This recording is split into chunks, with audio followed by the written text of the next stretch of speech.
povo, vocês estão prontos para mais uma história?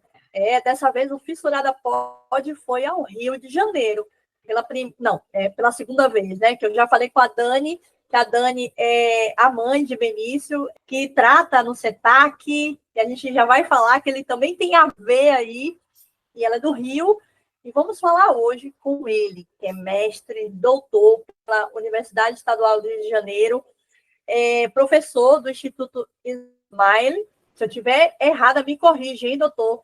Vamos falar com Davi Alencar. Seja muito bem-vindo ao Fissurada Pod, doutor. Obrigado, Rita. Valeu. Tá certinho, é isso aí mesmo. Pronto. Agora, eu quero começar de uma forma diferente. Eu acho que você eu acho que a maioria das pessoas, quando te encontram, né, e existe aquela ansiedade dos pais, né, dos familiares, para saber como que faz a preparação do enxerto alveolar. Então, assim, esse nome para mim é um pouco diferente, porque não é bem da minha área, né, assim. Então, eu vou fazer uma pergunta, assim, mais ou menos contrária. Quais são as consequências de não ter esse preparo ou de não fazer esse enxerto alveolar, doutor? Então, Rita, é legal essa pergunta, porque é uma pergunta que eu recebo toda hora. Na verdade, o enxerto é aquele negócio que a galera não mira, né? A criança nasce com a fissura e os pais, os familiares, eles já estão mirando, já estão sabendo que vai rolar uma cirurgia no lábio, já estão sabendo que vai rolar uma cirurgia no palato, quando a fissura envolve o palato. Mas o enxerto costuma ser aquela surpresinha dos 6 anos, 7 anos de idade, que muita gente não sabe, ainda um problema dessa fase do tratamento, que é a falta de informação, né? Então, a minha área específica, né, que é a ortodontia, como você falou aí na apresentação, ela costuma entrar, ela pode entrar no bebezinho, não é tão comum, normalmente é o odontopediatra que vai entrar atuando com aquelas plaquinhas, né? Mas a gente costuma entrar no tratamento da fissura nessa fase, a nossa primeira intervenção, o primeiro contato, e que é o enxerto ósseo-alveolar, né? O enxerto é aquela cirurgia que vai fazer com que a última área não fissurada deixe de ter uma fissura anatômica presente, que é o osso alveolar. O osso alveolar é o osso que contém os dentes, e ele é um osso que ele depende de dente para existir, e os dentes dependem dele também para existir. Então, é uma codependência ali, onde eu só tenho dente, onde eu tenho osso, e eu só tenho osso onde eu tenho dente. Entendeu? Perfeito.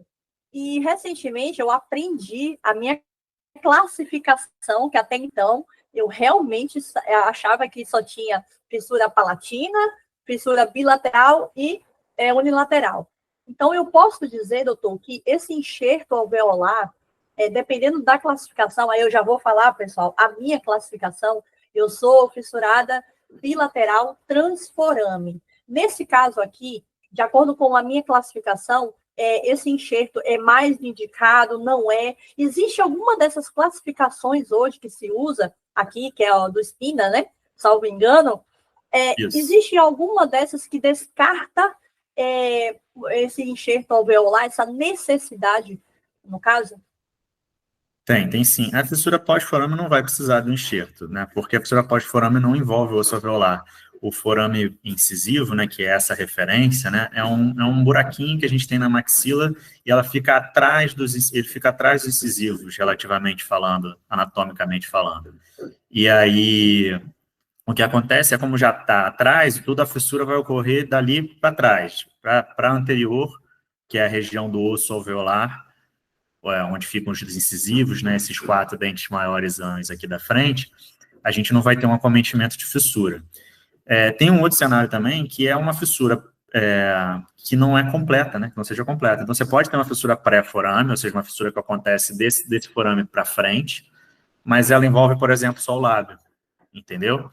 E aí, como só envolve o lábio, você não vai ter uma fissura de alvéolo, de osso alveolar, o osso alveolar é íntegro, não há necessidade de enxerto. E aí até foi bom você perguntar isso, porque eu volto realmente para te responder de fato, que você acabou fazendo 2 perguntas em uma. Eu não te falei, qual é o problema de você não fazer esse enxerto? Então, o osso é dependente do dente, mas o dente também é dependente do osso. Então, se eu não tenho osso nessa região fissurada, os dentes ao redor, eles vão ter um prognóstico, né, uma expectativa de vida bem reduzida, quando comparado com um dente, por exemplo, do outro lado, de uma região que tem o osso perfeitamente formado. E mesmo quando tem uma perspectiva de vida, de duração desse dente normal, você pode ter algum desequilíbrio estético, porque a gengiva não tende a ter o mesmo formato, você pode ter uma maior sensibilidade daqueles dentes, uma maior tendência de doença periodontal, que é aquela doença que acomete os tecidos de suporte, os tecidos que mantêm o dente na posição, né? Então, do ponto de vista odontológico, o enxerto é necessário para que o tratamento seja considerado, digamos, uma nota 10, completamente curativo, tá? É o que a gente fala assim, né? Aquele sorriso reabilitado, realinhado, né? Vamos dizer assim.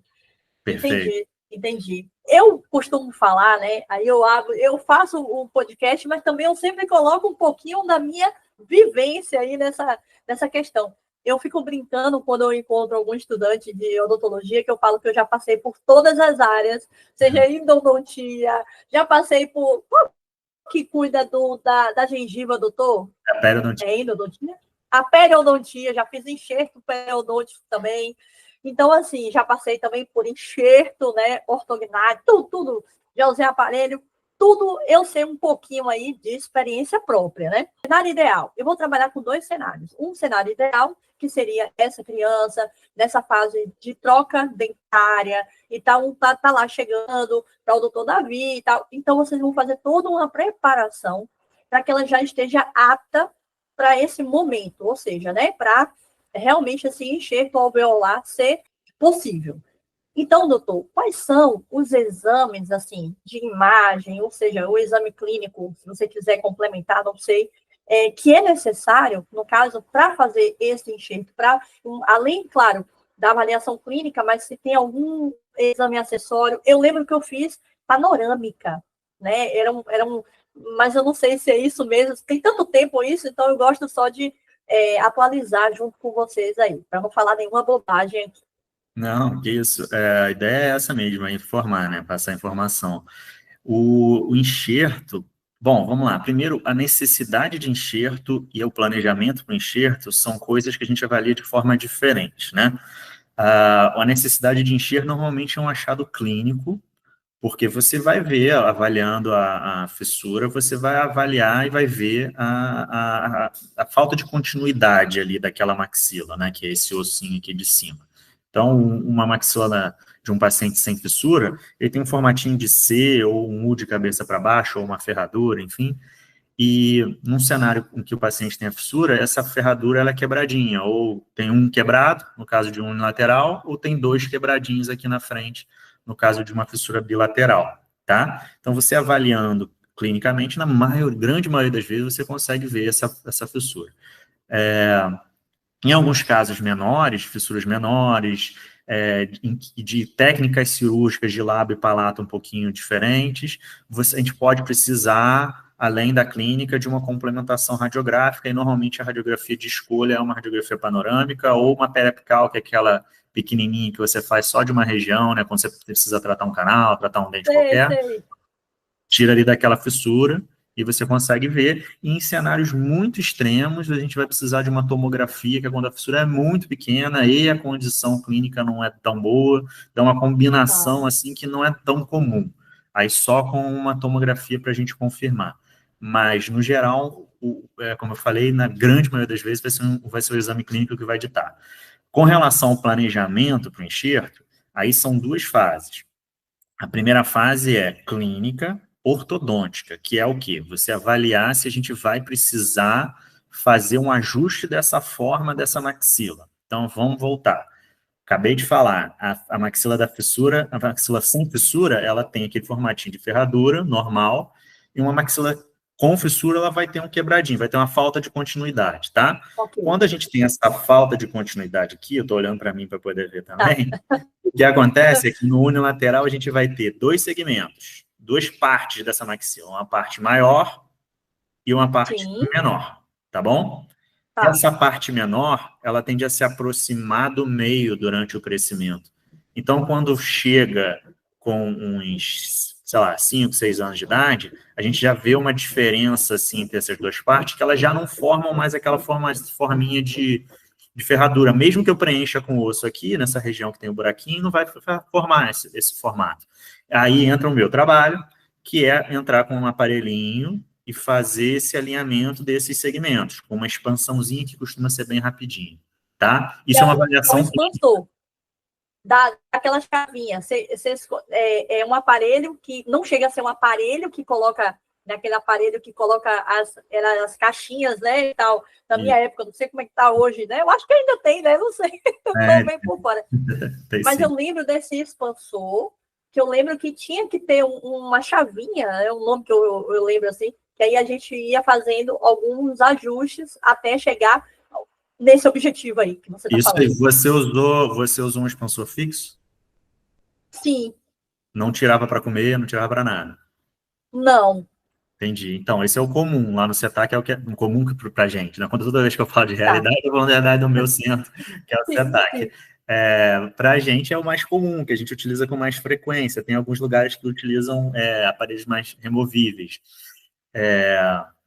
Mas o importante é fazer essa expansão e você, no nosso hábito, essa expansão costuma durar ali 1 mês, 2 meses no máximo, então é um tratamento bem rapidinho, né? Do meu ponto de vista, de novo, né? A ortodontia é aquele tratamento que a gente começa e não sabe quando termina, é igual obra, né? O que a galera brinca.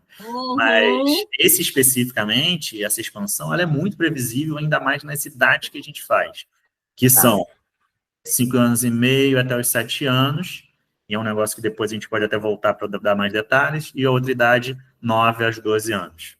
Nessa tá. fase, muito rapidinho.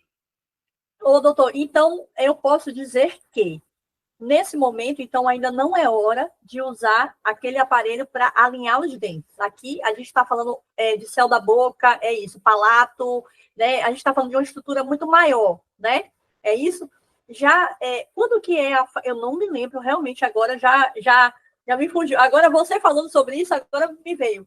Aí eu lembro que eu tinha uma ansiedade muito grande de usar aparelho. E quando eu usei, aí eu fiquei triste, que eu passei alguns anos usando aparelho. Eu toda para tirar esse aparelho. Meu Deus, chega logo, Jesus. Mas, enfim, nesse momento, então, entre 5 e 6 anos, não se usa ainda o aparelho, correto? Então, tem que, ou cada, claro, você pode ficar à vontade, mas cada caso é um caso, mas o que é o esperado, assim? Faz essa expansão, depois usa o aparelho, ou depois do enxerto alveolar, não sei. Então, depende de com quem você está falando, né? Tá, Não tem uma regra, um negócio, uma recomendação específica para isso. Existem protocolos, e lá no CETAC a gente vai seguir o seguinte protocolo. tá. Para pré-enxerto, não costuma ser o nosso hábito, não é a nossa indicação maior esse aparelho fixo que você está falando, o convencional, né? Nem ortodontia, de fato. Se a gente for pensar, o aparelho expansor, ele é um aparelho que vai mexer no osso muito mais do que no dente, tá? E aí esse é o foco, é uma ortopedia que seria o nome, né? Então esse é o foco antes do enxerto, adequar ou ajustar, né, o formato desse osso que está fora do normal, está fora do padrão. E quando a gente joga para o padrão, o que a gente joga, de novo, é o osso para um formato mais adequado. Os dentes vão acontecer, coisas também nos dentes, acaba que o aparelho é apoiado no dente, né? Você vai ter consequências no dente, mas o foco não é o dente nesse momento. Porque mexer em dente, a gente consegue mexer do momento que o dente aparece na boca até o momento que a pessoa morre ou que o dente cai. Se você precisar fazer ortodontia com 99 anos, a gente consegue.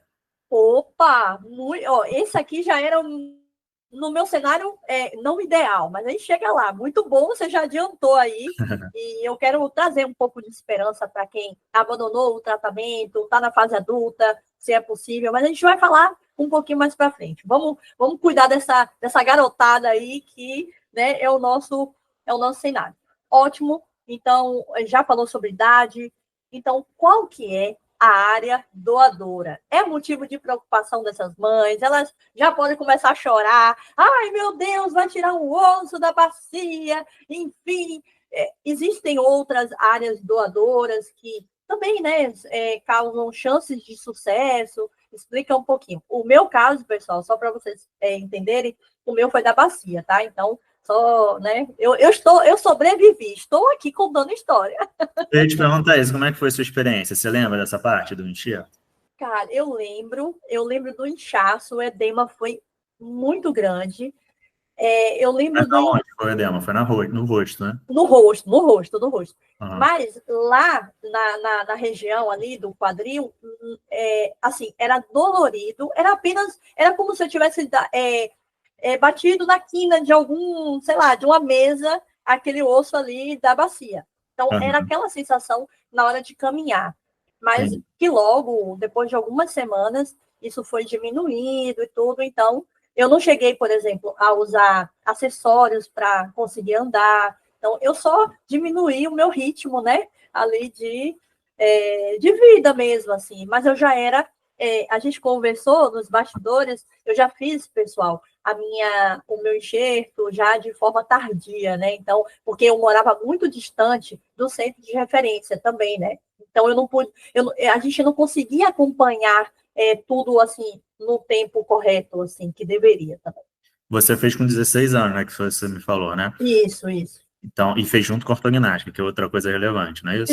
Isso mesmo. Estou puxando seu histórico todo aqui, porque eu acho que é legal para a conversa. Aham. Então, assim, de 0 a 10, qual foi o desconforto na região da face que você sentiu? De 0 a 10 anos? Não, de 0 a 10. De 0 a 10, assim, Nota.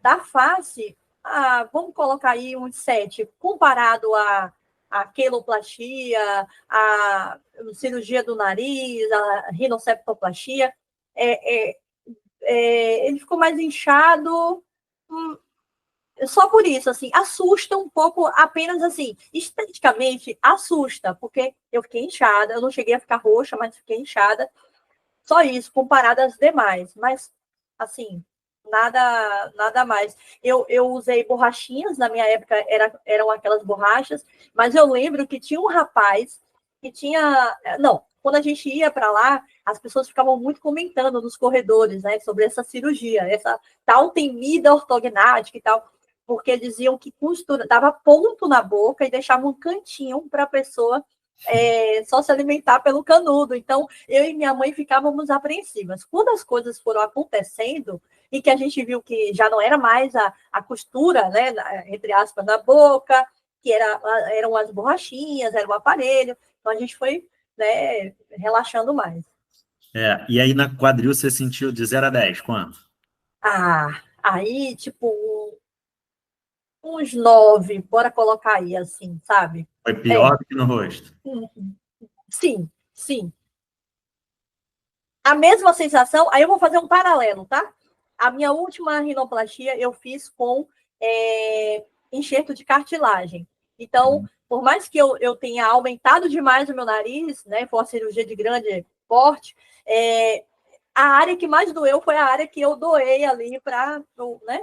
Então, assim, é mais ou menos equiparando aí, pessoal, para vocês terem uma ideia. Mas outra pergunta, qual foi, dentre o rosto e o quadril, qual que você acha que você se recuperou mais rápido? O rosto estava mais pronto antes ou o quadril estava mais pronto antes?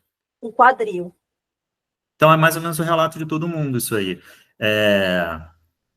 Se você me perguntou das áreas doadoras, né, o quadril vai ser o padrão, a crista ilíaca, né, na verdade, né? É um cantinho aqui perto, em cima da perna. A crista ilíaca, que é o quadril, é muito mais comum, de acordo com os bucos lá do CETAC, para mais de 90% das cirurgias devem ser com a crista ilíaca, como área doadora. Tem outras opções que são nada utilizados, costela, enfim, outros ossos aí do corpo, que não se usa mais. E tem uma opção secundária que talvez preencha boa parte desses 10% aí, não sei qual é o percentual exatamente, mas tem uma opção que talvez seja a segunda opção, que é do mento, tirar do queixo, né? Ou da região retromolar, aqui da mandíbula, mas lá atrás, onde ficaria o siso, tá? Só que essas regiões, elas geram pouco osso doador, então tem que ser fissuras pequenas, tá? Não é tão, por isso que ocupa até bem menos um percentual de utilização. Agora, sem dúvida, isso faz, quando é possível, a melhor dos cenários, né, no meu entender, não sou cirurgião, mas enfim, o melhor cenário do meu entender é fazer menos cirurgia, né? Então, quanto menos cirurgia você puder fazer, melhor. E a menor chance, uma das coisas para diminuir a quantidade de cirurgia, é você tem um osso adequado, o osso da região doadora, em quantidade e qualidade adequadas, né? Então, não adianta querer pegar aumento para reduzir a primeira cirurgia e ter que repetir, fazer uma segunda cirurgia depois, né? Daí essa indicação. E acontece mais ou menos esse ciclo, a galera fica muito incomodada com edema na região da boca, quando é criança, principalmente, tem uma dificuldadezinha nos primeiros dias para andar, mas quando chega para mim, né, ortodontista, que é depois de uma semana, 2 semanas, os caras já estão pulando, já tá igual macaco, para cima e para baixo, já não é mais problema, entendeu? É assim mesmo. Pessoal, vocês podem até, assim, estarem confundindo. Peraí, mas vamos lá. Mas o doutor Davi, ele é ortodontista, né? E a gente está falando sobre cirurgia, sobre outra parte, gente. Quem está aqui, né, na fissura sabe que é um tratamento inter e multi, eu não sei qual palavra usar, eu posso usar os dois, multi, interdisciplinar. Então, é uma coisa que o doutor Davi está aí sempre em contato com outros, porque o trabalho dele também vai ser influenciado e vice-versa, né? Então, o trabalho do outro também vai cair aí nas mãos do doutor Davi para ele tentar, de alguma forma, encontrar uma saída, a melhor saída para a gente ter um realinhamento, reabilitação desse sorriso. Exato. Esse é um cenário ideal, né? Então, a gente falou aí um pouquinho, muito resumidamente, mas eu creio que com muita informação clara, objetiva, para vocês que estão aqui com muita curiosidade de saber um pouco mais sobre, mas aí eu vou puxar para o meu lado. Eu estou com os adultos também, né? Então, eles me seguem, estão ali me curiosidades para, né? Rita, mas como foi o seu? Vocês podem ouvir aí à vontade. Mas antes, vamos lá. Não esquece de curtir, compartilhar, de ativar o sininho, de seguir esse canal, que é só dessa forma que a gente consegue espalhar mais essa mensagem, tá? E agora eu vou entregar o ouro para vocês. Vamos lá. Eu tive uma infância difícil, não tive acesso aos centros de referência para fazer o tratamento, estou adulto, sou fissurada, adulto. O doutor já tinha falado isso antes, mas ele vai só complementar. É possível, doutor, uma pessoa fissurada, adulta, começar do zero, assim, lá para os seus 30, 40, 50, 60, até 90 anos, como você falou, para encontrar, assim, uma melhor estética, uma melhor funcionalidade desse sorriso, assim? Sempre é. Sempre é hora de começar. É claro que quanto mais tarde você começa, menos opções você tem, né? Isso eu acho que tem que ser uma mensagem importante para a gente deixar aqui agora. Até, de repente, eu acho que é um momento legal da gente voltar no negócio da idade, né? Eu acho que o enxerto que a gente tem que focar é isso. E se tem uma mensagem que eu quero deixar clara hoje aqui, é isso, assim, para o enxerto ter a chance de sucesso maior, ele tem que acontecer dentro de 2 faixas, tá? E essas 2 faixas são perto desse dentão aqui na C, que é o incisivo central superior, que está perto da fissura, né? Isso vai acontecer, na média, ali, entre os 5 anos e meio e 7 anos e meio de idade, ou perto do canino superior, perto da fissura, nascer. Tudo isso eu estou falando de dentes permanentes, é claro, né? Os dentes de leite vão nascer muito antes disso. Então, estou falando dos dentes permanentes pouco antes do incisivo central permanente perto da fissura ou um pouco antes do canino permanente perto da fissura. Isso, o canino permanente vai acontecer entre 9 e 12 anos ali na média, pode acontecer um pouco antes, pode acontecer um pouco depois, para essas faixas todas. Estou falando das faixas normais, mas a gente tem alterações normais, normal também. E aí isso faz com que, por conta dessas alterações normal, a gente precisa que vocês, pacientes, quem tem a fissura, esteja em acompanhamento, porque a cronologia de troca do dente, ou o tempo para esses dentes virem, eles são achados radiográficos, né? Então, a gente consegue ver que o dente está no ponto o osso está no ponto para receber um enxerto por conta do aparecimento do dente, só através de radiografia, tá? E como tem esse preparozinho ortodôntico que a gente já comentou aqui, ainda que seja de 1, 2 meses, mas é 1, 2 meses com o aparelho na boca, mais o tempo até fazer o aparelho, mais a chance de alguma intercorrência, Isso, se a gente não tiver uma margem de tempo para manobrar, pode fazer com que a gente perca os tempos ideais. E aí volta na resposta da sua pergunta. Quando a gente passa desses tempos ideais, a chance desse enxerto entregar a minha nota 10 é muito menor. E quanto mais ela passa, menor essa chance, tá? O que não quer dizer que esse cara não possa ser reabilitado de outra forma. Com 99 anos, quero melhorar meus dentes? Pode melhorar. Só não, talvez não seja a melhor opção fazer um enxerto. Perfeito. Agora é o momento de curiosidade, leiga, de pessoa, né, que está aqui falando com um especialista, com um doutor, com um mestre aqui. Então, eu tenho que perguntar para ele. Doutor, são basicamente 3 perguntas, tá? A primeira é que muita gente pode... Quando eu falo assim, gente, eu tenho placas de titânio aqui, aí às vezes eu já até mostrei minha radiografia, sei lá, e a pessoa, ai, como assim? Mas como pode uma coisa dessa, mas não fica nenhuma cicatriz externa, né? Quando você faz aí o enxerto ósseo, né? Às vezes o pessoal fica nessa expectativa também, né? Será que vai ter, além da cicatriz da fissura do lábio, né? Será que vai ter mais alguma aparente? E eu queria aproveitar a oportunidade da tua presença aqui para dizer e tranquilizar essas mães, assim, não tem nada aparente, é tudo interno, é isso mesmo? É, isso mesmo, o enxerto é dentro da boca, né? Não tem nem ponto para fora, o acesso é todo dentro da boca. A cicatriz também é bem discreta em mucosa, então é bem... Até num cenário normal, num cenário de Sim. sucesso completo, é bem difícil até de distinguir onde foi feito o enxerto. Porque o dente Uau! depois, esse dente que vai vir, que a gente usa como um timer, ele passa por dentro, forma osso novo, Ai, que legal! tudo ali, entendeu? Então você tem uma alteração anatômica ali que é difícil de você ver, avaliar, Sim, sim, tá? Inclusive radiograficamente, é difícil para quem, num cenário de sucesso completo, é difícil para uma pessoa desavisada descobrir, assim, ó, isso aqui fez enxerto, tá? sim, sim. Com relação aos alinhadores, aí eu vou falar do meu caso. Pronto, eu fiz todo o processo, né? E eu usei uma contenção metálica atrás desse inferior aqui meu, tá? O de cima não precisou. Ok. Pelo que eu lembro, né? E aí, passaram-se alguns anos e eu achava que ele ia tirar, como o aparelho tem um prazo para começar e um prazo para acabar. Então, eu não sei o que foi que eu comi, se foi um caranguejo, alguma coisa assim, e ele rompeu, e daí eu dei tchau para ele, por conta própria. Você se liberou, né? Você se deu... Eu que me lembrei. Doutor, pode me dar um puxão de orelha? Qual que é a importância? Vamos lá, fizemos todo esse processo, enxerto, ortognática, no caso que seja necessário mesmo fazer e tudo.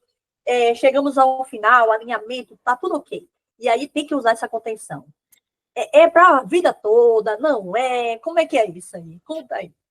Tá, tem duas boas e uma má notícia para você, então. Tá, Rita, vamos lá. Vou começar pela boa para não apavorar ninguém. A primeira é, fiz o enxerto, fiz a ortognática, não usei contenção, não vai perder enxerto, não vai perder ortognática, fiquem tranquilos, a contenção não é determinante para isso, tá? Agora, a má notícia. A contenção é para ser usada enquanto você quiser os seus dentes bonitinhos e alinhadinhos. Se você não quiser mais, pode ficar sem, fica à vontade. Gente, eles saíram do lugar mesmo, doutor. Eles saíram, ai meu Deus, tava tão bonitinho, doutor. Mas é isso, assim, o que eu costumo conversar com os pacientes, porque eu atendo pacientes sem fissura também, há mais tempo até do que com fissura, atendo os com fissura também, que vão chegar nessa fase, e aí a minha conversa costuma ser o seguinte, você espera que seu dedo, olhando para o seu dedo, uma parte aleatória do seu corpo, olhando para o seu dedo, você espera que seu dedo daqui a 10 anos seja igual ao que é hoje? Então não parece irracional pensar que seus dentes sejam iguais também daqui a 10 anos? Que as coisas mudem? Entendeu?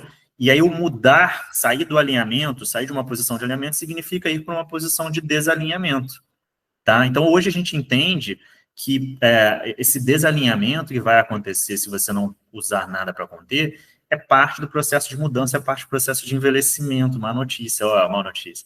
E, assim, a alternativa ao envelhecimento é pior do que envelhecer, né? Então, a gente prefere envelhecer. A vantagem da ortodontia é que, ao contrário de determinados procedimentos estéticos, vários outros procedimentos estéticos, a gente tem um negócio que a gente consegue colocar e você mantém esse resultado de forma previsível o resto da vida. Você não precisa ficar reaplicando, recolocando, entendeu? Então, a contenção, você pode encarar a contenção como, eu tenho que usar o resto da vida, como, poxa, eu posso usar o resto da vida e não precisar usar mais nada.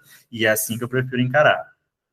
Entendi. Aí, ó esse puxão de orelha aí. Mas tá bom, doutor, eu vou... Assim, existe jeito, doutor? Eu posso... Não, peraí, deixa eu só... Agora já é uma consulta aqui particular. Pode servir para vocês também aí, hein? Puxar a orelha de vocês. Então, eles saíram do lugar. Eu tenho que usar novamente um aparelho daqueles de caixinha, botar eles no lugar e depois usar essa contenção? É isso? Depende do que você quer. Se do jeito que tá não te incomoda, você pode botar uma contenção para não mudar do que tá agora. Se te incomoda de alguma forma, ou se te atrapalha de alguma forma, aí você tem que usar alguma forma de aparelho para botar de novo numa posição favorável, entendeu? O efeito, a contenção é como se fosse, é literalmente uma contenção, né? É um negócio que segura, que contém, que evita a mudança. Então, se não mudar já é o suficiente para você, talvez esse seja o melhor caminho. A única certeza que você tem sem contenção é que as coisas vão mudar. Agora, qual é a chance de mudar para melhor num cenário desses, assim, né? Muito reduzido. Doutor, não, pelo amor de Deus, não me fale isso, doutor. Eu queria sair dessa conversa aqui leve, falando, meu Deus, olha, eu aprendi, eu estou fazendo tudo certo, mas é isso. Isso aqui é o que dá para... Não, isso aqui é o que dá a fazer por conta própria. Aí, ó, não façam nada por conta própria, gente. Doutor, vamos lá. Minha segunda curiosidade para adultos, no caso. É possível esses alinhadores corrigirem? Alinhadores, pessoal, não, aí agora eu quero falar daqueles transparentes, que eu acho chique, eu acho a coisa mais linda do mundo. Na minha época, eu queria ter usado, mas era muito caro naquela época, né? Só pessoas, né, muito afortunadas usavam. E hoje eu não sei como é que está o cenário, se é mais acessível. Nesse caso, para a gente que tem a fissura, eles também fazem de alguma forma uma correção, não fazem? Conta aí assim. Então, Rita, isso é outra coisa bem legal da gente falar. Eu vou voltar de novo um pouquinho atrás, eu estou sempre voltando atrás para falar, mas eu acho que o conceito é legal. O enxerto, que é o que a gente começou a conversar, quando ele é feito com sucesso, então aquela nota 10 que eu falei que a gente consegue dentro daquelas janelas, ele tecnicamente, ele transforma, vou botar entre aspas aqui, o paciente com fissura num paciente sem fissura. Lembra? Já corrigiu o lábio, já corrigiu o palato. E a última parte que estava sobrando era o osso alveolar. Corrigiu o osso alveolar com um enxerto de sucesso, você não tem, anatomicamente até tem, mas assim, biologicamente, você não tem nenhuma diferença entre um paciente com fissura e o sem fissura. Entendeu? Então, o que vale para um, vale para outro. Tá? Por isso que o enxerto é tão importante, porque ele até abre portas. Tem gente que não tem, como você falou, que não tinha acesso a tratamento perto da sua moradia, né, perto da sua casa, ortodontia deve ter, né? Então, a partir do momento que você não precisa de alguém que seja especializado em tratar a fissura para ser tratado, você não precisa mais viajar quilômetros, você não precisa, né, mais despender esse tempo, esse dinheiro, essa dedicação num tratamento ortodôntico, que aí, mexer dente mesmo, demora, né? Não é um negócio rápido, é um ano e meio, às vezes até 2 anos de tratamento. Você fazer isso perto de casa não é muito melhor? Muito. Então, essa é a importância do enxerto. Você libera ferramentas e libera assessoria, né? Libera o seu tratamento. Tanto que lá no CETAC a gente costuma fazer o seguinte, ó. Fez o enxerto, deu tudo certo. Amigo, férias, parabéns, vamos comemorar. Chegou a hora de descansar um pouco e de viver, né? Porque é uma fase de tratamentos obrigatórios que a gente deixou para trás. E a partir de agora, essas obrigações, elas não quando tudo deu certo, é claro, né? Essas obrigações, elas não existem mais. A necessidade de aparelho é igual de uma criança sem fissura. cirurgias futuras vão ser cirurgias eletivas. Então, eu vou fazer ortognática se eu quiser, vou fazer rinoplastia se eu quiser, tá? Então, essa a importância desse enxerto. É por isso que eu gosto de conversar, por isso eu gosto de falar.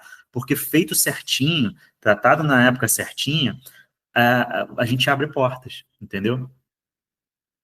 Porque eu acho assim, sabe, doutor, quando a gente está falando sobre fissura e pais recém-chegados nesse mundo, então existe uma ansiedade muito grande com a queloplastia, com essa parte assim, e aí depois que faz aquilo, e o palato, aí eu dou uma relaxada, mas calma, não é hora de relaxar, não é a hora não é agora, né?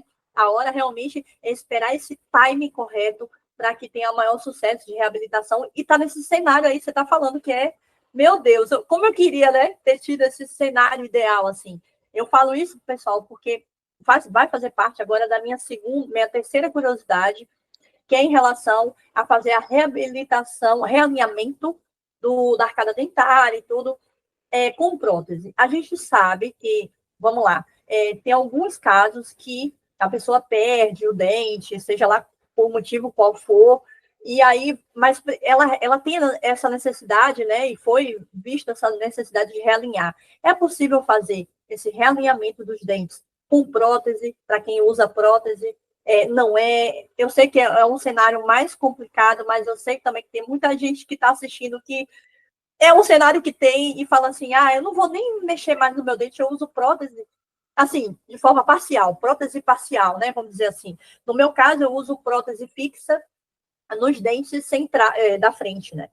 Então, mas isso já foi já no final do realinhamento. Eu já estava, eu acho, eu já estava para tirar, já algo assim. Prótese, né? O aparelho, Então, calma aí, deixa eu ver se eu entendi direitinho. A pergunta é se utilizando a prótese eu posso usar aparelho ou se... Isso. Tá. E Não, tem chance, né, de ficar... Não. não, calma aí. Não e sim. Ah, Não e sim. Vamos lá. tá. Com a prótese você pode botar aparelho. Só que você vai perder a É. prótese. Entendeu? O que não é um impeditivo para você fazer. A gente consegue fazer com o aparelho, fazer alterações, prender dentezinhos no aparelho, seja qual for o aparelho que a gente tiver, tá bom? A gente consegue prender dentezinhos no aparelho para aquelas regiões que você tenha uma eventual falta, não fique sem dente também, para você não ter uma perda estética, funcional, essas coisas. E vai tocando o tratamento para alinhar, para melhorar o sorriso, para melhorar o encaixe dos dentes, para depois, ao final, quando o aparelho for removido, você fazer uma prótese nova.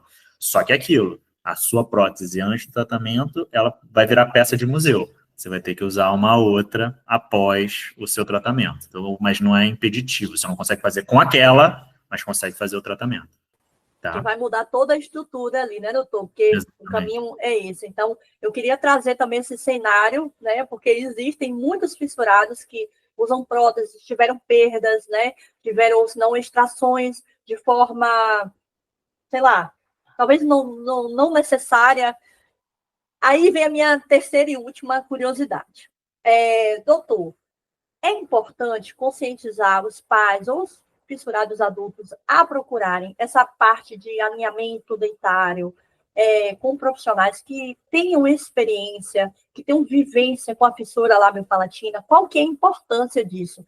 Porque, vamos lá, eu moro longe e daí eu tenho acesso lá aquele consultório odontológico, fala lá que faz reabilitação e tal, mas a pessoa nunca viu um fissurado na vida antes. O que você acha nessa área específica? O que a gente poderia chamar a atenção? Não dizer que não faça, mas assim, pontos importantes para chamar a atenção, né, em relação a essa questão. Então, eu acho que não faz, contraindicar que faça com essa pessoa sem experiência não é o melhor dos caminhos, né? Eu acho que, lógico, eu me sentiria mais seguro nesse cenário com alguém que tivesse experiência, mas é aquilo que eu falei, uma vez que você já teve o sucesso de todas as outras terapias, teoricamente a biologia é igual, então não tem porquê você se tratar exclusivamente com alguém com experiência, né? Esse cenário específico que você falou, eu preciso de 5 horas de barco, 3 dias de ônibus, não sei o que, para chegar em alguém com experiência, pô, não. Talvez seja o melhor caminho, fazer o que a gente até tem. Todo mundo que trabalha em centro tem o hábito de fazer, que é fazer algum intercâmbio, fazer alguma troca com pessoas mais próximas ao sítio da pessoa, da moradia da pessoa, tá? Mas, assim, se você vai tratar com alguém, se fosse eu tratando com alguém que não tem essa experiência, eu me preocuparia em prestar atenção se ele se importou primeiro, se eu fiz o enxerto, já que se essa pessoa se importou com o enxerto, já que esse enxerto é talvez a fase mais determinante para a odontologia, não é para a ortodontia, é para a odontologia. E se ele se preocupou com eu fazer o enxerto ou não, se ele sabe, se essa pessoa sabe avaliar a qualidade desse enxerto que foi feito, tá certo? Sabendo isso, sabendo aferir, tendo esse background, a gente já tem uma segurança um pouco maior. Porque eu acho que o principal risco que vai haver nesse cenário é você tentar manipular um paciente em que esse enxerto não foi nota 10, como se, tudo bem, vamos lá, sem saber o que está fazendo, entendeu? E aí esse tratamento nesse paciente que o enxerto não foi nota 10, ele é diferente, sim, do tratamento de um paciente sem fissura. E aí, na tentativa de ajudar, ou na tentativa de, né, pô, tô lá, o cara pode até fazer alguma iatrogenia, pode jogar contra, em vez de jogar a favor.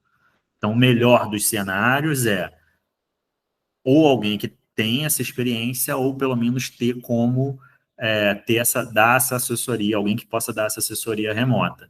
Tá? Agora, se você tem esse enxerto nota 10, aquele qualidade de tratamento de reabilitação até o enxerto perfeita, a tendência é que você possa fazer onde for necessário. Tá? Perfeito, perfeito. Nossa, gente, quanto aprendizado. Gente, eu vou ficar especialista, hein, nessas áreas aí, porque eu não esperava. Eu estou aprendendo realmente agora. Eu fiz, né, todo o processo, o tratamento, mas realmente, de fato, estou aprendendo agora. E vocês estão tendo chance de aprender. Como é, doutor? Trocar o pneu com o carro andando. Essa consciência do tratamento é muito melhor, eu acho. A gente fica mais seguro. E eu vou perguntar mais uma dúvida que surgiu agora, que pode ser uma dúvida de uma mãe. Doutor, a criança fez a palatoplastia e vai usar esse expansor aí, da boca aí. Será que vai estragar o que foi feito lá? Eu tô com medo, doutor, porque essa palatoplastia foi excelente, a criança está tendo um resultado maravilhoso. Conforta essa mãe aí, esse pai, que está com medo de usar esse expansor. Meu Deus, será que vai mudar o céu da boca da minha filha ou do meu filho? Caraca, ótima pergunta, Rita. Eu ia até puxar a gente para esse assunto mesmo. E outros, né? Então, vamos aproveitar essa para a gente fazer outros assuntos também. Então, primeiro, vamos lá. Precisamos de uma expansão na maioria das vezes, né? No bilateral e no unilateral, vai precisar de enxerto, a maioria das vezes você vai precisar de uma expansão, tá? No bilateral, até normalmente você precisa de duas. Então, você faz uma, estoura o aparelho, chega o aparelho até o final, que é o que a gente fala de estourar o aparelho, chega o aparelho até o final e depois vai, molda, faz um novo aparelho e abre mais ainda, tá?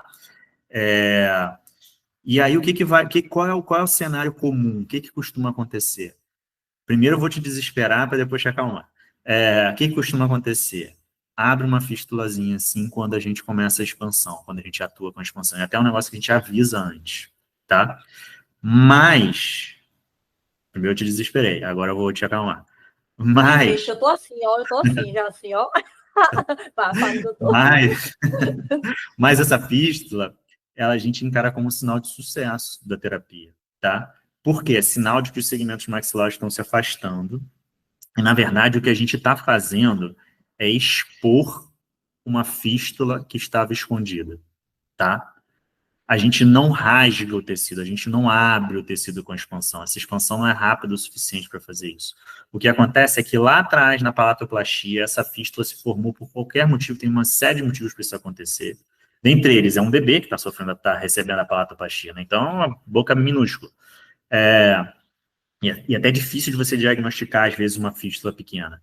E aí, lembra que eu falei, ó, unilateral, a maxila, esses segmentos vão se aproximando, e aí essa aproximação desses segmentos aproxima também as extremidades dessa fístula.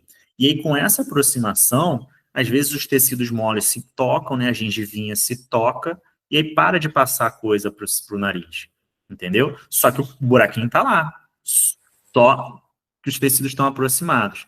Quando a gente afasta isso, quando a gente faz a expansão, a gente tem um novo afastamento, e aí o buraquinho aparece. Tudo bem? E aí, por que eu falei que é um sinal clínico de sucesso? É um sinal de sucesso. Primeiro, porque a gente vê que realmente os segmentos estão se afastando. E segundo, porque é muito pouco provável. E até a outra coisa que eu queria falar, é muito pouco provável que a cirurgia de enxerto não precise mexer nesse palato um pouquinho, para que os cirurgiões tenham acesso à região de enxerto. Então, já que já vai mexer e a gente expôs uma fístula, aproveita na cirurgia do enxerto e fecha aquela fístula de uma vez, entendeu? Então, é um ganha-ganha, não tem que se preocupar. Vai ter uma semaninha, 2 semaninhas em um períodozinho de incômodo, mas a maioria das crianças tira de letra. Aconteceu até essa semana, agora ontem, eu no consultório, perguntando, e aí, começou a passar coisa para o nariz, né? Para o paciente que terminou a expansão já tem 2 semanas. E terminou a expansão tem 2 semanas. Então, essa semana eu vim perguntar para ele, ó, tá passando coisa pelo nariz? Ele falou, tá. Aí a mãe, tá? Você nem me falou nada? Entendeu? Aí, porque não tava me incomodando. Entendeu? Então, é um negócio menor do que aparenta. Assim como a expansão. Você fez a expansão, e deve saber, deve lembrar, a expansão feita certinha, com o aparelho certinho, ela não dói. Se dói, tá errado, tá? É um negócio importante para a gente levar. Que às vezes os pais também ficam com receio, pô, 5 anos, muito novinho, vai fazer, blá, blá. Eu mesmo, meu filho, não faria com 5 anos se não fosse necessário. No caso de um preparo para o enxerto, é necessário. Mas o consolo não dói. Os incômodos costumam ser desse aparelho fixo. Fala no início, lembra como é que você falava? Devia falar assim, né? Como se tivesse o ovo na boca. Sim, isso. E o segundo principalmente, de longe, eu acho que esse aqui é o que as crianças mais se queixam. A alimentação nos primeiros dias. Porque é ruim de engolir, é ruim de triturar, é ruim de limpar, é ruim de fazer tudo. Tá? Mas mesmo assim, tu pega uma criança, uma semana depois que ela colocou o expansor, ela tá tirando de letra, já até esqueceu, tira. O que mais acontece? Eu tiro para moldar, para fazer um aparelho de contenção para o cara ir para a cirurgia. O que mais acontece é criança, nossa, tá muito diferente meu céu da boca, eu tô com saudade do aparelho. Sempre. Aí, ó, tá vendo? Tudo se adapta, né, doutor? Todo mundo se adapta sempre, assim, a gente é tudo pensado também para ser o menos desconfortável possível. Então não é normal doer, não é normal sangrar, não é normal ter outros incômodos que não sejam esse, não é normal sentir dor de cabeça, não é normal ter pressão, nada disso é normal. O normal ativou a chavinha, você sente uma pressãozinha, 2 minutos depois já passou. Normal falar estranho e normal ter dificuldade para se alimentar no início. Depois já vai, que é uma beleza. Tá? Então é um processo curto, rápido, que vale super a pena fazer. Gente, eu amei esse bate-papo. Eu teria mais 1 hora de conversa, de dúvidas, de curiosidades que eu coloquei aqui com o doutor Davi. Doutor Davi, assim, eu não tenho como te agradecer. A gente já está encaminhando para o final. Caso você queira acrescentar ou falar mais algo sobre o tratamento, fique à vontade, o espaço é seu aqui. E agora eu geralmente começo falando assim, tem alguém na família fissurado, né? E dessa vez eu já fui direto ao ponto, porque eu sei da ansiedade dessas mães, eu sei exatamente o que é isso, e agora eu quero te perguntar, tem alguém na família? Como foi que você foi parar, né, na área da fissura, foi nos escolher, como eu falo assim? Então, na família direta não tenho, eu até hoje em dia tenho minha cunhada, mas eu não acompanhei nada, o processo não a conhecia sequer.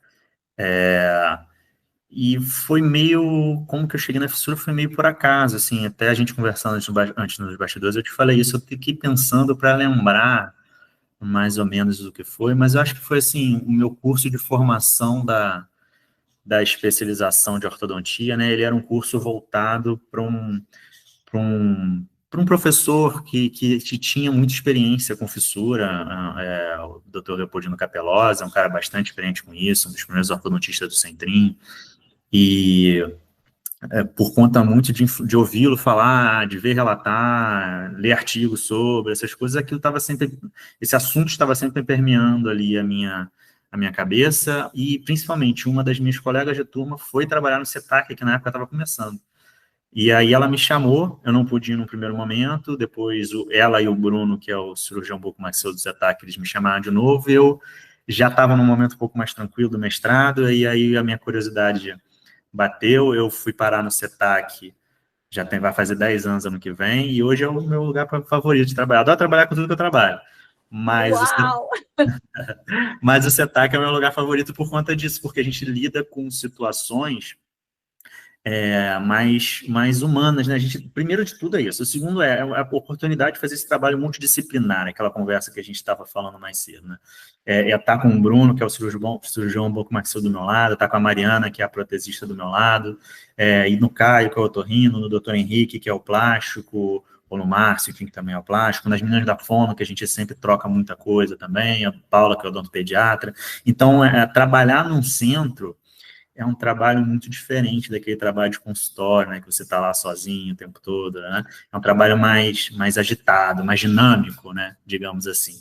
E tem todas as histórias de todos os pacientes, né, também, que é um lugar, o CETAC, né, é aquele lugar que quebra paradigma. Já te convidei nos bastidores para você ir lá conhecer, a gente tem que agilizar isso para você ir lá, porque é um lugar que quebra paradigma, né? Eu não tive a oportunidade de conhecer o centrinho ainda, tem que tomar vergonha na cara e ir até lá, mas que eu acredito que seja mais ou menos a mesma coisa, mas o CETAC é aquele lugar em que você olha, que você olha as coisas funcionando, sabe? É um centro de tratamento público, isso é muito importante dizer, ninguém paga nada para tratar lá, e a gente recebe pacientes do estado do Rio de Janeiro inteiro, a gente recebe pacientes de Minas, do Espírito Santo, às vezes até do sul de São Paulo, do norte de São Paulo, perdão, de Porto Velho, de outros lugares também. Não é a proposta atual do centro, nem do SUS, né? É descentralizar um pouco mais, mas a gente ainda assim recebe.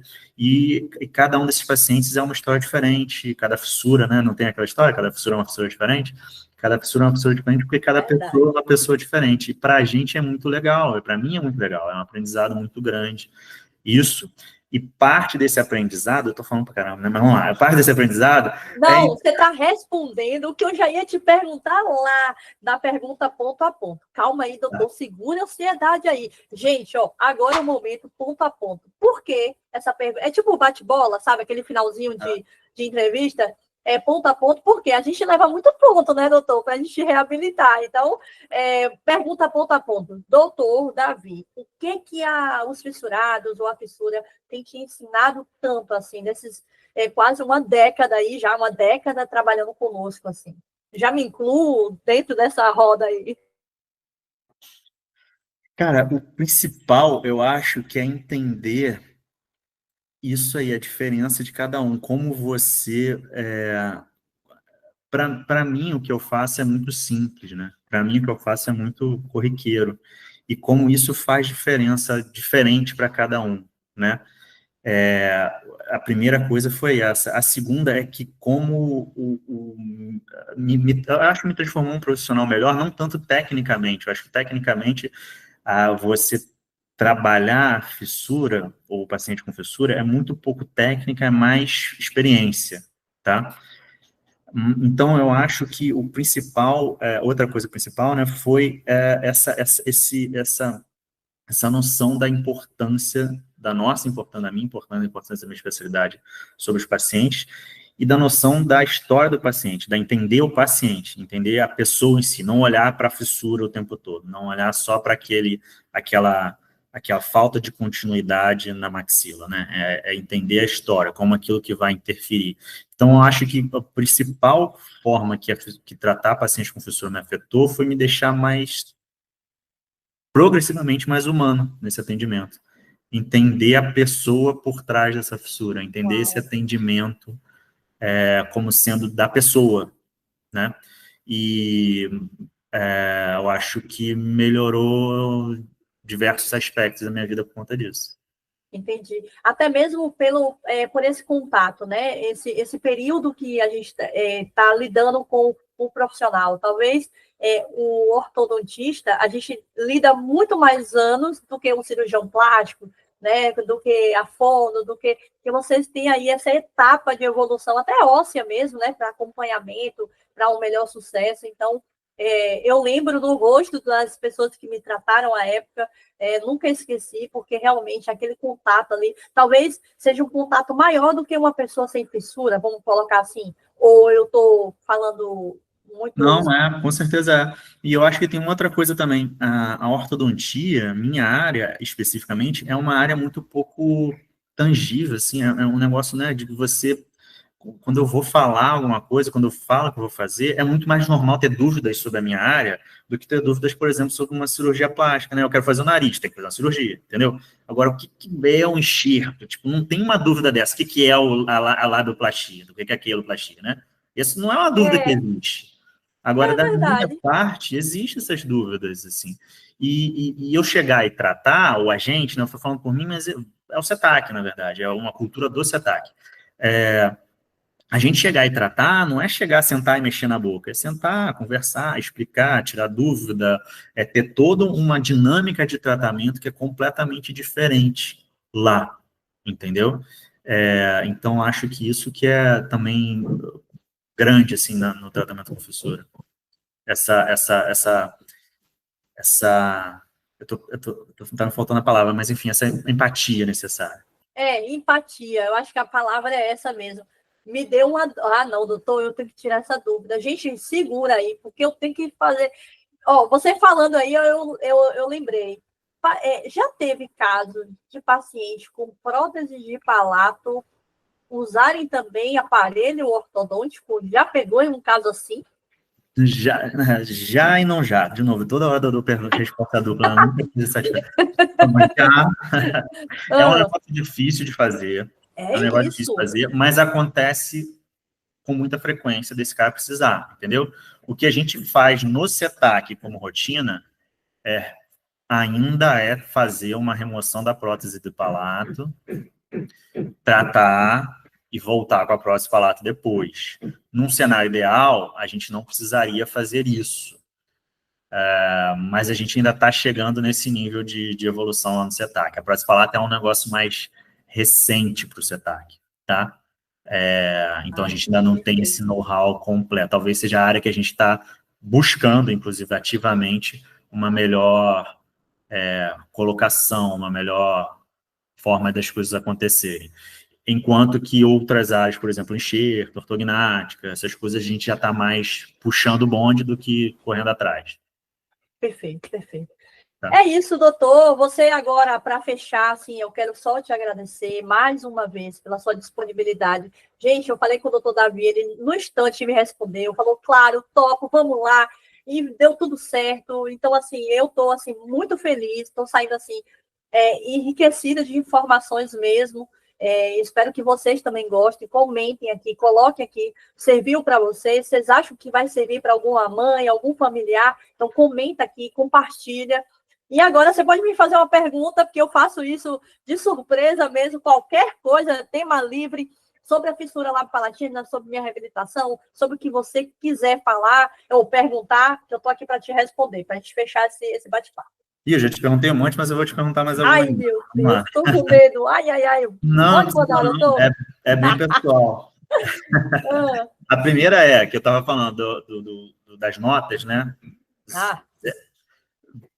Depois do tempo, agora, quanto tempo tem que você fez ortognática? Desculpa. Uau! Não, não precisa falar, não. Vamos botar quase uns 20 anos, vamos botar aí. Tá, então vamos lá, depois de 20 anos. Tá. Se você não tivesse feito, mas sabendo como é o processo, agora depois de 20 anos, você teria feito de novo? Ai, gente, eu não sei se eu vou agradar todo mundo, não, mas eu sou dessas. Eu sou de falar mesmo e as consequências que venham, tá? Mas eu vou falar. Fazer uma surpresa, um suspense aqui. Então, quando eu fui para fazer essa cirurgia do enxerto e tal, ortognática, existia uma probabilidade de rejeição dessa área aí, né, desse material da área doadora e tal. E tinha um paciente na minha frente, né, tinha feito antes de mim, e ele tinha acabado de dar rejeição. E aí os profissionais da área ali perguntaram para mim e para minha mãe, você quer fazer? Existe o risco da rejeição óssea e tal, do local e tal. Mesmo assim, você quer? E ali, minha mãe, pela primeira vez, eu senti autonomia no meu tratamento, e minha mãe colocou essa escolha para mim. Falou, eu assino o termo, né, como eu responsável por ela, mas ela vai me dizer se ela quer assumir esse risco. E ali eu pensei rapidamente, falei, quero. Então eu fiz, mesmo com assim, aquelas chances ali de dar errado, né? Errado no sentido de rejeição, tá, gente? Pelo amor de Deus. E mesmo assim, com o resultado que eu tenho hoje, como o antes e o depois, assim, eu faria sim, eu passaria por aquela dor, sim, porque me deu uma qualidade de vida muito grande. Talvez o resultado, aí eu já envolvo outras áreas, talvez o resultado da minha fala não seria igual se eu não tivesse também corrigido essa parte, né, do meu queixo era muito grande, eu não tinha uma mordida certa e tal. Então, a minha estética ficou melhor, então eu faria assim, faria. Mesmo com todos os riscos, assim, eu faria. Legal. A outra é a seguinte, você acha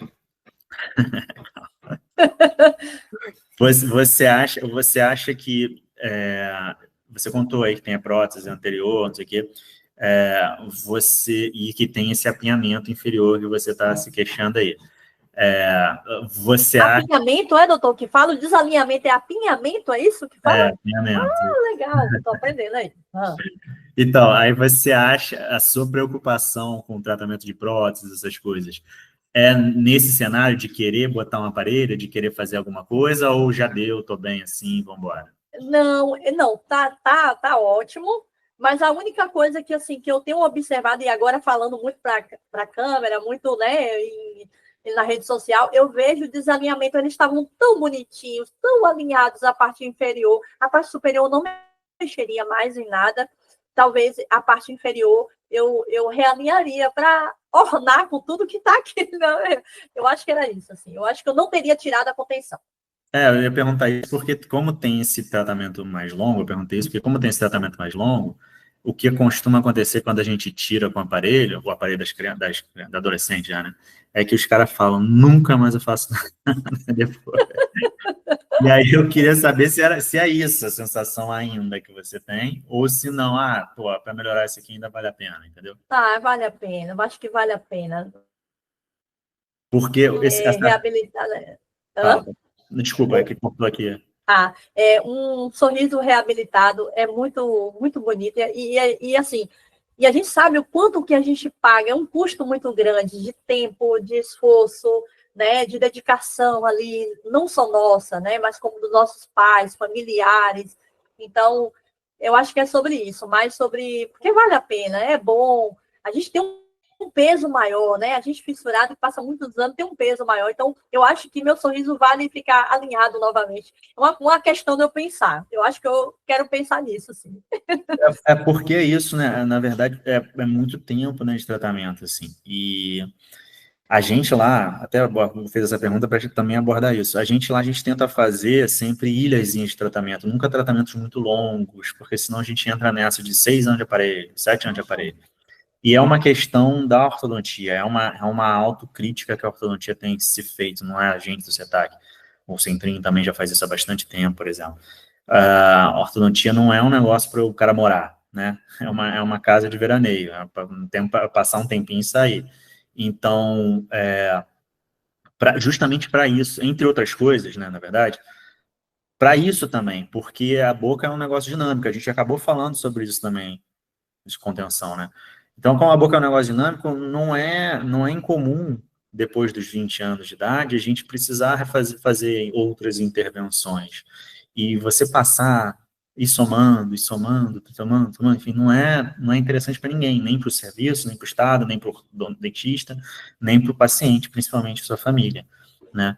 Mas, legal, legal, É curti isso. também. Deixa eu só falar uma outra coisa, Sim. rapidinho. Eu acho que eu gosto muito do trabalho que você faz, Rita, parabéns. Acho que a gente precisa disso, precisa de coisas assim, precisa de informação de qualidade, precisa de espaço para as pessoas conversarem também, falarem, trocarem experiências. Eu vi, como eu te falei, eu vi alguns episódios seus, o da Dani, inclusive, que elas tiveram aí, elas também são necessárias, e você dá um megafone para elas é muito interessante, você ter o seu próprio megafone, conversar com o seu público da forma como você fala é muito interessante, porque, na maioria das vezes, o que acontece na minha rotina é a pessoa chegar sem saber o que vai acontecer, né? E é isso que coloca o paciente em fragilidade, todos os cenários, assim, para pegar um cara que não está acostumado a tratar aquilo, para se sentir mal, para entrar num processo depressivo, para não estar satisfeito com o seu resultado e achar que não dá para resolver, enfim, isso é tudo isso, no final das contas, é falta de informação, né? Então, parabéns pelo que você faz, virei seu fã desde que eu comecei a Obrigada. acompanhar. E quando você precisar de mim para qualquer coisa, de tirar qualquer dúvida, pode contar comigo que eu venho correndo de novo.